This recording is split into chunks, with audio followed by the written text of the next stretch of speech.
Welcome, punters, to a special episode for Warrnambool, day one of the carnival. Thought I'd do a little preview show to try and help all the listeners out and hopefully find you a few winners. Day one, the rail is true.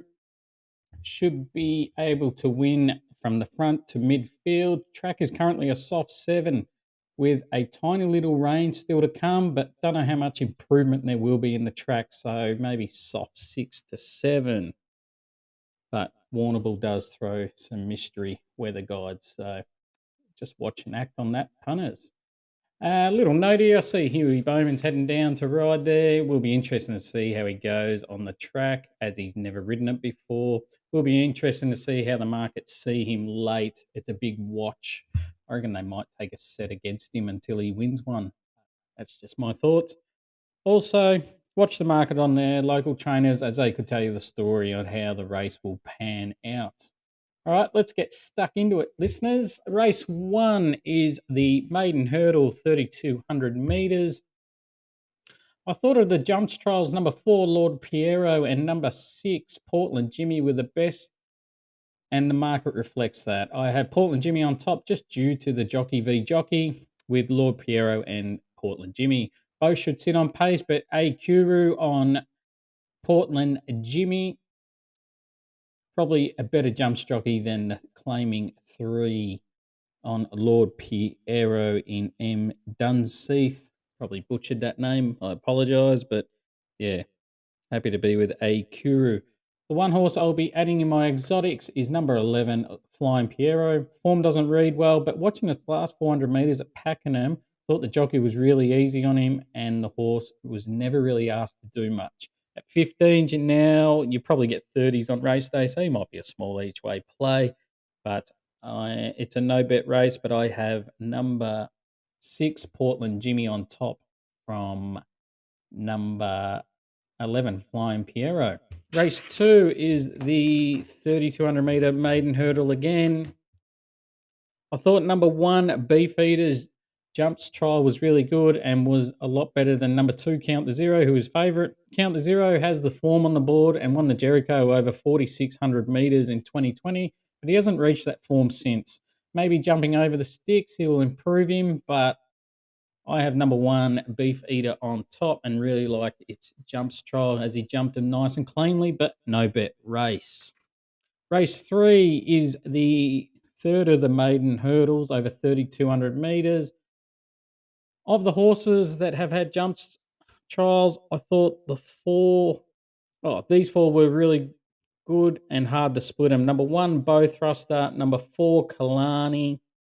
Number 9, Onset. And number 10, Shilajit.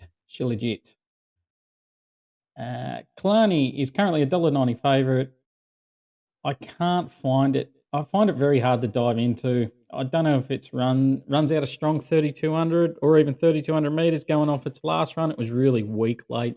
I'm a big fan of the horse, but I can't dive into $1.90.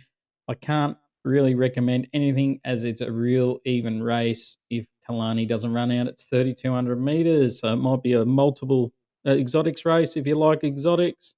Work around the 1, the 4, the 9 and the 10. Race 4, we get back onto the flats, is a maiden over 1,200 metres. I'm happy to make number 5 here, Harbin, a bet here. Last start slipped when coming out of the barriers and missed it 5 lengths. Tacked on pretty quick after a while, but then was held up in the straight, and I thought it should have won if it all went to plan. Jump outs prior have been really good, and most recent looked like a nice tick over jump out. Ready for this. The dangers are number 3, Dawn County, has jumped out well, as has number 8, Mia Capo. Just feel Mia Capo needs to improve off this first prep to be near the finish, but jump out suggests it has. Number 11, Pontidiero, coming down from Adelaide. Must respect. Blinkers on first time and gets Jamie Carr. It's hard in the market, but I just don't know if this Adelaide form is as strong as our Victorian maidens. Number 3, Dawn County, as I said, it had a nice jump out. Brings strong SP profile from last prep, but barrier 12, Huey on board, I can't have it. but I'm happy to make number 5 here, Harbin, a bet. Race 5 is the Vobis Gold Strike for 2-year-old fillies, 1,000 metres. This is a no-bet race for me. 1, 2, and 3. So 1, Over Shady, 2, Suju Session, 3, Capital Express, all coming out of the showdown, and they all looked really tired from that race and just faded late. Thought number 4 was really good. It is Bubble Palace, winning on debut at Ballarat. Hard to match that winning form with this race, but if you like it, it is a strong chance. Barrier 12, he's going to do some work to get across if he wants to lead like last start. Of the first starters, 8 and 9 were 2 that jumped out really well and are ready to win, but I can't recommend the 8 due to the trainer. And number 9, just a jumps trainer, but has jumped out really well. But it's a very even race and might be a race you go and smash some dim sims. Race 6 is the Briley Steeplechase over 3450 metres.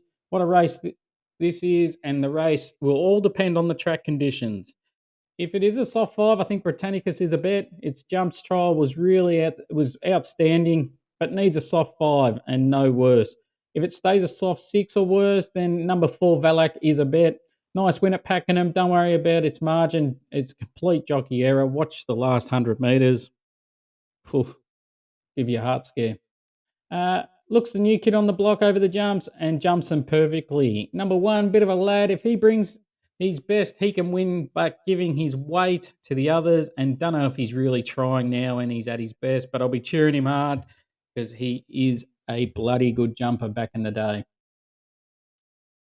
Number 5, Vanguard. As previous podcasts, I was all over this leading up to the Warrnambool Carnival, but watching a trial at Warrnambool, I don't think he handled the track jumping them uphill and then coming downhill to jump them. Really put in some weird jumps. Market will be a friend on this. If the market support Vanguard, I will be having a saver on. But to recap, I'm happy to have something on Britannicus if it gets a soft 5. But if it's soft 6 or worse, we'll be having something on Valac. Britannicus, been really good this prep.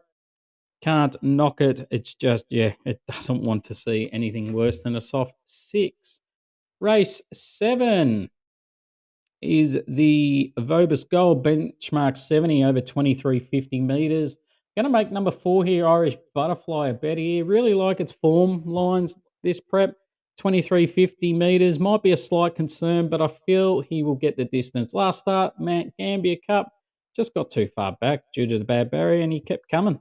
Had a jump out since, and it was a really nice tick over jump out. Not knocking number 8, Boise. And if you like it, I won't talk you out of it. Just barrier 17 is concerned. Will it go back? How far back will it get? Will it roll forward? It's just a bit of unknown for being the price around $3. Number 9, Cadbury Castle. Great win, knocking off its maiden. No knocks. A soft track will suit this horse better. And barrier 3 is a big tick. As you can sit closer, he's had some really poor barriers in his first 3 starts from 13, 11, and 8. Now barrier 3. He can sit a lot closer, and I feel the price is a bit of unders considering it's coming out of a weak maiden. No, if you like it as well, I'm not going to talk you out of it, but yeah, I just think it's out of a weak maiden. But happy to be with number 4 here at Irish Butterfly at $9. Race 8 is the Handicap over 1,700 metres. This is my best bet of the day, Punters. Number 1, Heart of Passance. It's had 3 jump outs, and the most recent one was impressive. 1,700 metres, first up, no knock, will suit. Second in last year's Warrnambool Cup, might have pushed the winner with a bit of luck.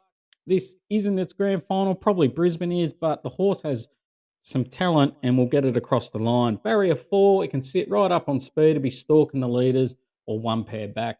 Number 2, Bermudez. I've decided to see other horses after its last 2 starts have been just bloody disappointing when I thought they were both winning chances. Number 3, Adelaide Ace. Looked to come back well first up. Had a nice jump out since, and it's been a nice tick over.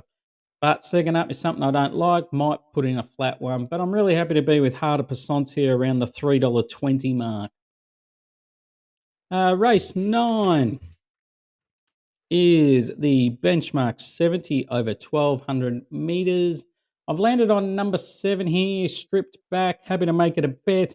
Really liked its last win at Terang at 1400 meters, won well. Now back 200 meters to the 1200 meters. It's going to suit. Third up, fitness will be close to 100% or even 100%. And when it finds it a forward position, it'll be hard to run down. Number 3, Shotmaker has jumped out well since its disappointing run. If it brings its jump out, it can be a chance. But other than that, nothing really jumps out at me other than stripped back around the $3 mark. Race 10 is the 1100 meters benchmark 64. What a bloody hard race this is to end the day. If you're doing your left and right nut here, punters, I'd recommend you just hold fire and wait for day 2 and 3. I can't recommend a bet out of this. These horses have all jumped out well and all both look ready to win. Number 1, Condos Express. Number 5, A Good Yarn. Number 16, Sweet Mary. Number 18, Spinning. Number 19, Rights of Man. And number 20, Mask Up. Have all jumped out really well. Can give them all good pushes, but geez, it's an even race. Couldn't split them.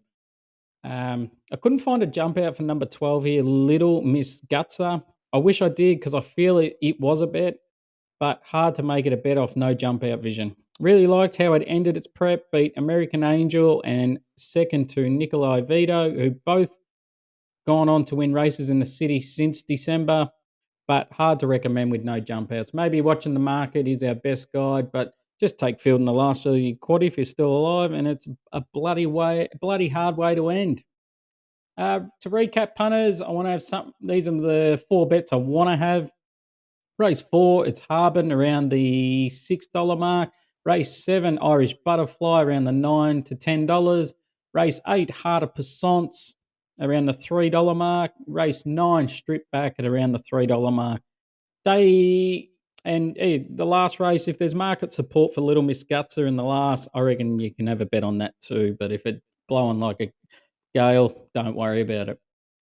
Punters, day 2 and 3. If I can get through the form tomorrow on Monday, I'll try and do a video or a podcast for those 2 days.